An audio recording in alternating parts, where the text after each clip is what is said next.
है। और यहाँ पर आप यदि प्रदेश अध्यक्ष को देखें तो प्रदेश अध्यक्ष पीडी शर्मा को यहाँ गोद में उठा लिया है, कार्यकर्ताओं ने गोद में उठा लिया है।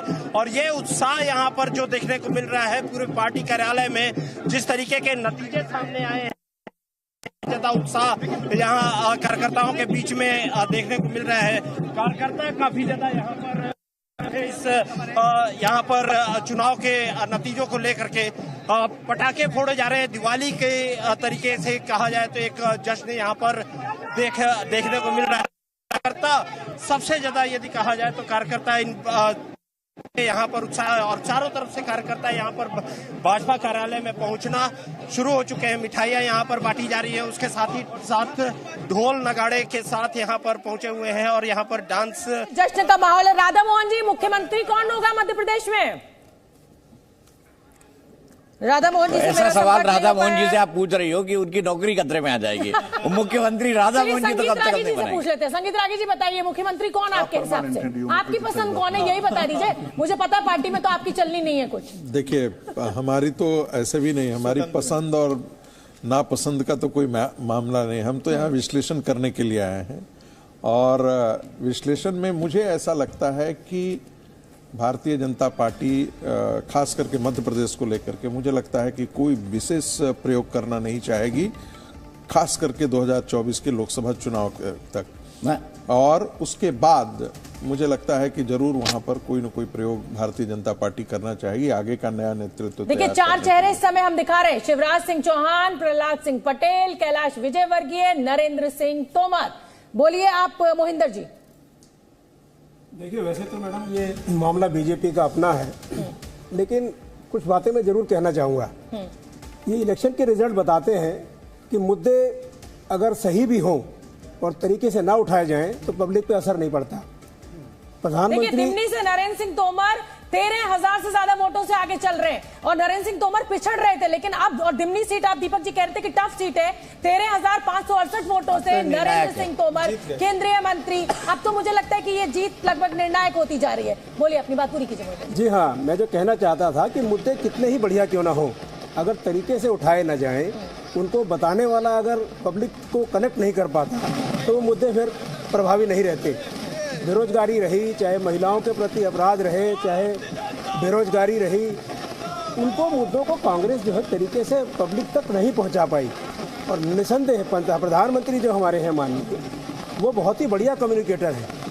वो पब्लिक से भी बढ़िया कनेक्ट करते हैं और अपने जो नेगेटिव चीज़ें हैं उनको भी इतने प्रभावी ढंग से दूसरे मुद्दे उठाकर। मुख्यमंत्री चेहरा कौन है? जीत तो हमें समझ में आ ही रहा है कि बिल्कुल संगठन की जीत है, प्रधानमंत्री की जीत है और जिस तरीके से पूरी रणनीति को बीजेपी ने आगे बढ़ाया उसकी जीत है। आपके हिसाब से मुख्यमंत्री का चेहरा कौन? मैं सारे एक्सपर्ट से एक मेरा ख्याल है जी, मुख्यमंत्री बदलने की कोई आवश्यकता नहीं होगी। अच्छा, कोई आपको शिवराज सिंह चौहान लग रहे हैं? मुकेश जी, आपके हिसाब से कौन? बहुत मुश्किल है कहना, कोई भी हो सकता है, पर शिवराज सिंह चौहान का मुझे कम लग रहा है। कम लग रहा है? कोई भी हो सकता है। मुझे भी ऐसा ही लगता है कि शिवराज सिंह चौहान का कम लग रहा है। बाकी तीनों में ऑप्शन। आपका अनुभव क्या कह रहा है? प्रहलाद पटेल? मुझे भी मतलब हाँ, अगर आप नाम पूछेंगे तो मुझे लगता है कि ओबीसी हट रहे हैं तो प्रहलाद पटेल आएंगे। और इसलिए भी आएंगे क्योंकि कमलनाथ के यहाँ छिंदवाड़ा में कमलनाथ को भी नाको चने उन्होंने चबवा दिया अपनी कॉन्स्टिट्यूंसी के साथ साथ में। उसके साथ में एक बात और कहना चाहूंगा, जिस तरीके का मैंडेट आया है बिल्कुल स्पष्ट, उसमें शिवराज की जरूरत है नहीं भारतीय जनता पार्टी को। मेरा बोलिए दीपक जी, आप तो मध्य प्रदेश से आते हैं, अब आपकी राय बहुत अहम हो जाती है। आपके साथ चेहरा बोलिएगा दीपक जी। नहीं, चेहरा तो मुझे लगता है कि इस नैरेटिव में ओबीसी को हटा के किसी सामान्य जाति का नहीं ला पाएंगे। तो प्रहलाद पटेल उनके प्रोबेबल ज्यादा है और वहां पे मुझे लगता है कि महिला को हटा के किसी पुरुष को नहीं बनाएंगे राजस्थान में, तो ऐसे में दिया कुमारी। तो राजस्थान में दिया कुमारी। राजस्थान पे संगीत रागी जी, आपको कौन लग रहा है? देखिए, मुझे नहीं लगता है कि मेरा ये विषय है। मेरा विषय सिर्फ इतना है कि भारतीय जनता पार्टी जीती कैसे। मध्य प्रदेश में मुझे ऐसा लगता है कि शिवराज सिंह चौहान का जो इमोशनल अपील जो लास्ट मिनट रहा महिलाओं के साथ, वो काम किया, वो भी बहुत इम्पोर्टेंट रोल प्ले किया। और इस पूरे कैंपेन का नेतृत्व सच पूछिए तो प्रधानमंत्री नरेंद्र मोदी और अमित शाह जी ने अपने हाथों में लिया। और एक के बाद एक आपने देखा इतनी सभाएं कि प्रधानमंत्री, जो पहले से सुनिश्चित नहीं था, संगीत तो त्यागी जी इसका मैं रोकूंगी। राजस्थान के जयपुर से भी हमें तस्वीरें बीजेपी दफ्तर से मिलने लगी है। अंकुर त्यागी जी न्यूज संवाददाता हमारे साथ लाइव जुड़ रहे हैं। अंकुर, बीजेपी खेमे में तो बल्ले बल्ले है और एक बहुत बड़ा अंतर है, तो मुझे लगता है कि अब ये जो नतीजे हैं ये एकदम निर्णायक है। इसी में 2 सीट 4 सीट आगे पीछे हो सकता है। तस्वीरें बताइए और माहौल बताइए। माहौल की बात करेंगे, मैं बीजेपी के दफ्तर के ठीक बाहर खड़ा हूं, आपको तस्वीरें दिखाने की कोशिश कर रहा हूं। ढोल और नगाड़े बजाए जा रहे हैं, हाथों में झंडे हैं और जो लोग हैं वो यहाँ पर बड़ी संख्या में, चाहे महिला कार्यकर्ता, देखिए महिला कार्यकर्ता ग्रुप बनाकर यहाँ पे डांस कर रही थी, आपको नजर आएंगी और अलग अलग ग्रुप यहाँ पर आपको डांस ढोल की थापों के ऊपर नाचता हुआ बीजेपी के कार्यकर्ता, महिला कार्यकर्ता, पुरुष कार्यकर्ता और जो ज्यादा महिलाएं नाच रही हैं। अब ये जो आधी आबादी है ये अपनी उपस्थिति ज्यादा मजबूती के साथ दर्ज करा रही है। यहाँ पे बैठे हुए सभी पुरुषों को ये भी समझना चाहिए। शोभना जी, आपकी तो वैसे ही हमेशा चलती है। में भी आपकी क्या आवाज सबसे बुलंद है? बिल्कुल होनी चाहिए भाई। महिला शक्ति जो है वो कमजोर है नहीं, आप पुरुषों ने सब पहचानने में देर कर दी है। नहीं, वो तो मोदी जी ने पहचान लिया, आरक्षण की बात करने लगे। वो तो दबे कुचले पीड़ित संप्रदाय से आने वाले दिखते भी हैं दीपक जी। नहीं दीपक जी, ये देखिए ये ठीक है। मैं यहाँ पर सबसे महत्वपूर्ण बात बताता हूँ। देखिए, तीसरी बार, चौथी बार मध्य प्रदेश में जीती और यहाँ पर भी हैट्रिक है, तो मोदी तीसरी हैट्रिक लगाएंगे। उससे पहले 3 राज्यों की हैट्रिक मोदी लगा चुके हैं, तो हैट्रिक से पहले हैट्रिक।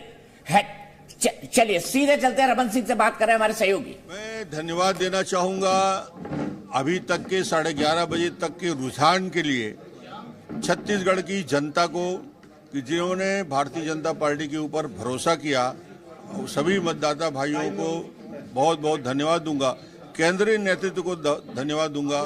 माननीय मोदी जी ने जो छत्तीसगढ़ में मेहनत किया, अमित शाह जी ने जितना मेहनत किया, जितना नड्डा जी ने मेहनत किया, और मोदी गारंटी के साथ हम जब घोषणा पत्र को जारी किए तो जनता ने उसको हाथों हाथ लिया और जनता ने भरोसा किया, और आज ये रुझान इसी का नतीजा है।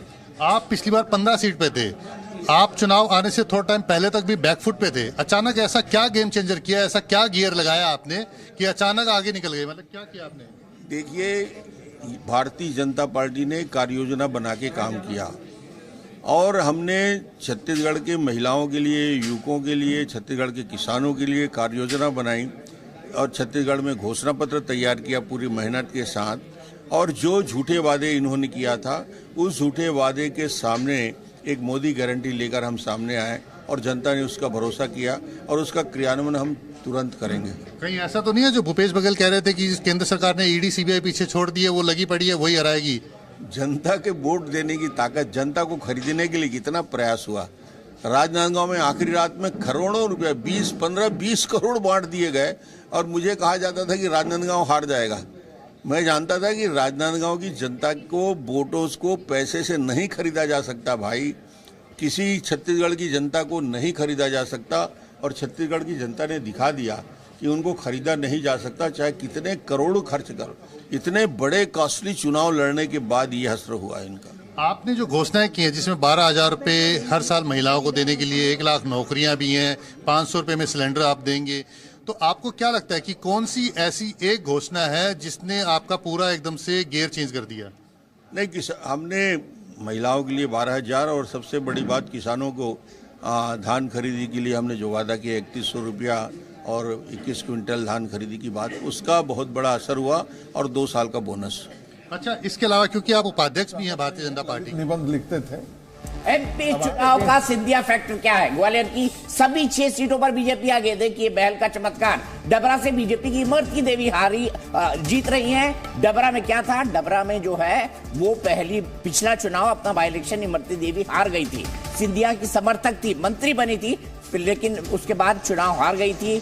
अब देखिए ग्वालियर दक्षिण से प्रद्युमन सिंह तोमर आगे चल रहे हैं। ग्वालियर की सभी 6 सीटें बीजेपी के पास। अब देखिए केक कट रहा है, सब में बट रहा है, हमको मिलेगा? नहीं, बिल्कुल नहीं मिलेगा। हम स्टूडियो में, क्योंकि हमें वहां होना चाहिए। मुकेश जी काटेंगे आज केक। मुकेश जी 3 खाना चाह रहे थे, आपने शुरू में कहा था, इसीलिए आपको नहीं मिलेगा। चारों जितवा देता, मैं तो बोलता राहुल जी चारों ले जाओ, आप सब ले जाओ, क्या दिक्कत है? 4 राज्य में 4 बड़ी बात क्या है? बीजेपी की सत्ता बरकरार, कांग्रेस फिर हुई निराश। बीजेपी की सत्ता में वापसी, कांग्रेस सत्ता से बेदखल। अरे ये क्या, आप अब देखिए सबसे बड़ी लाइन क्या है, जाति जनगणना के नैरेटिव को प्रधानमंत्री मोदी ने रौंद डाला है। बिल्कुल, गरीबी की जो जात की बात की कि सबसे बड़ी जाति अगर कोई इस देश में है तो वो गरीबी है। तो जो कांग्रेस के द्वारा एक नैरेटिव जातीय जनगणना का, या ये कहिए कि बिहार में जो नैरेटिव खड़ा किया गया जेडीयू के द्वारा, आरजेडी के द्वारा, वो कहीं ना कहीं इन नतीजों से ध्वस्त हुआ है। दीपक जी ने रौंद डाला जो शब्द का इस्तेमाल किया है, मैं बहुत हद तक सहमत हूँ, क्योंकि जाहिर सी बात है कि गरीबी जो है वो सबसे बड़ी दिक्कत है, और उसी मुद्दे को, ये जो एक दुखती रग है इस हमारे और प्रधानमंत्री सिर्फ गरीबी पे नहीं रुके, एक गरीबी पे नहीं रुके, उन्होंने कहा गरीबी, फिर कहा महिला, फिर कहा युवा और फिर कहा किसान। तो मतलब उन्होंने पूरा देश जो है इन 4 शब्दों में समेट दिया और जाति जनगणना के नैरेटिव को रौंद डाला। क्या कहेंगे दीपक जी, प्रधानमंत्री जी ने नई वर्ण व्यवस्था जी, तेलंगाना में एक इंटरेस्टिंग डेवलपमेंट ये है कि चार मीनार जैसे असेंबली सीट जो 7 बार एमआईएम ने जीता था, आज बीजेपी लीड कर रही है। देखिए बड़ी खबर इस समय, चार मीनार तेलंगाना का जो 4 मीनार एरिया है, जिसको 7 बार से असदुद्दीन ओवैसी की पार्टी जीत रही थी, उस सीट पर, उस 4 मीनार सीट पर बीजेपी ने बढ़त बनाई हुई है। ये बहुत बड़ी खबर है तेलंगाना से। तो तेलंगाना में 4 मीनार सीट जो कि एमआईएम 7 बार से सीख रहा था, तो ये कहीं ना कहीं अल्पसंख्यक वोट असदुद्दीन ओवैसी से हटा है। ये एक बहुत बड़ा संदेश है। इसीलिए मैं टी राजा की बात जो कर रहा था गोशा में, इसीलिए कर रहा था, बार बार कर रहा था, क्योंकि मैंने कहा टी राजा ने वो बयान दिया जिसको सुन के हिंदुत्व वाले भी शर्मा गए थे, फिर भी उनको पार्टी में लेकर। शोभना जी, लेकिन मेरी नजर जो है राजस्थान की ये 19 पर है और अदर्स जो है अदर्स पे, देखिए ये कांग्रेस के साथ क्योंकि यदि बीजेपी तो भी सरकार नहीं बन सकती। नहीं बन सकती है। नहीं, बागियों के साथ ही इसमें एक तो कांग्रेस ने जो आरएलडी के लिए सीट दी थी वो है, खत्म हो जाता है सर। एक मध्य प्रदेश 101 जहां आया सब खत्म हो गया, उसके बाद लेकिन 101 आया खत्म। बिल्कुल, और एक तमाम वरिष्ठ 3 बीएसपी के हैं इसमें। जो नतीजे 2018 में बहुत जिसे कहा जाए मुश्किल थे, चाहे वो राजस्थान थे, कभी 199 की स्थिति, मध्य प्रदेश में भी ऐसी स्थिति, वो इस बार नहीं। और दीपक जी लगातार ये कह रहे थे कि 2014 के बाद से जितने भी राज्यों में चुनाव नतीजे आए वो बिल्कुल निर्णायक आए, हंग असेंबली आई नहीं। और दीपक जी इस बार फिर एक बार आपकी बात पे मोहर लगी। हाँ, क्योंकि जनता जानती है कि उसे मजबूत सरकार चुनना है, मजबूर सरकार नहीं। मजबूर सरकार नहीं चाहिए। और आपने देखा एक मजबूर सरकार, मैं अशोक गहलोत की सरकार को भी मजबूरी मानूंगा, 5 साल उनको लग गए किसी तरह वो अपनी कुर्सी बचाए रखे। काम कब कर रहे थे मुझे समझ ही नहीं आया। इस मामले में कम से कम दुष्यंत गौतम जी का रुख कर लेते हैं। ये कांग्रेस से मंत्री, कवर्धा से मंत्री मोहम्मद अकबर पीछे, भी बहुत बड़ी खबर है, कवर्धा से मोहम्मद अकबर का पीछे होना, क्योंकि उनके रोड शो डाले जाते हैं। देखिए लाखों की भीड़ है कवर्धा के अंदर, मोहम्मद अकबर का रोड शो, ये बहुत बड़ी खबर है। कोरबा से मंत्री जयसिंह अग्रवाल पीछे, कवर्धा से मोहम्मद अकबर। रैली, कांग्रेस के कई प्रवक्ता ने उनके रैली के शॉर्ट्स ट्वीट किए थे कि देखिए कितनी बड़ी रैली है, मोदी जी की भी ऐसी नहीं होती है, हमारी रैली है। तो कवर्धा से मोहम्मद अकबर पीछे हैं। और देखिए बीजेपी अब 141 आगे बढ़त में बीजेपी, देखिए ये बहुत बड़ा आंकड़ा है। और कुल मिलाकर अगर अब देखा जाए तो 3.5 घंटे की जो गिनती है वोटों की वो पूरी हो चुकी है। ईवीएम के मुझे लगता है कि 3 घंटे के करीब गिनती हो चुकी है। तो अब ये बहुत मुकेश भाई पोस्टल बैलेट नहीं बोल रहे हैं, ये निर्णायक 3 घंटे में खूब दबाए पोस्टल बैलेट। ये निर्णायक आंकड़ा है। दुष्यंत गौतम जी के पास चलते हैं। दुष्यंत गौतम जी 50 सीटों के साथ बीजेपी, दुष्यंत गौतम जी के पास चलते हैं, काफी देर से बैठे हुए हैं। दुष्यंत गौतम जी, अब जी भाई साहब, खुशी मिठाई क्या, जल्दी बताइए। देखें कि आज देश की और इन 5 राज्यों के चुनावों ने 4 राज्यों का आप देख रहे हैं, उन्होंने निर्णायक भूमिका के अंदर भारतीय जनता पार्टी को बहुमत दिया है। आज कहीं ना कहीं देश को ये बताने के लिए और समझने के लिए है कि पनौती कौन है राजनीति में, विपक्ष के ऊपर भी और कांग्रेस के ऊपर ये पनौती के रूप में जो बैठे हुए हैं। जो अभी एक रिजल्ट आया था ऑस्ट्रेलिया और इंडिया मैच का, उसमें ऑस्ट्रेलिया के जीत के कारण 2 लोग खुश थे, कांग्रेस खुश थी या पाकिस्तान पाकिस्तान खुश था। आज उसका परिणाम दिखाई दे रहा है। और नरेंद्र मोदी ने जिस प्रकार समर्पण भाव से देश की जनता की सेवा का काम किया है और देश को आगे बढ़ाने का काम किया है, आज झूठ के दम पर कोई आगे नहीं बढ़ सकता। मोदी जी की गारंटी पर भी गारंटी दुष्यंत जी, जब 2018 में नतीजे आए थे तो कांग्रेस ने बाजी मारी। एक मिनट, अमित मालवीय ने क्या पिक्चर ट्वीट किए देख लेते हैं। अच्छा। अमित मालवीय की पिक्चर दिखाइए, फटाफट दिखाइए।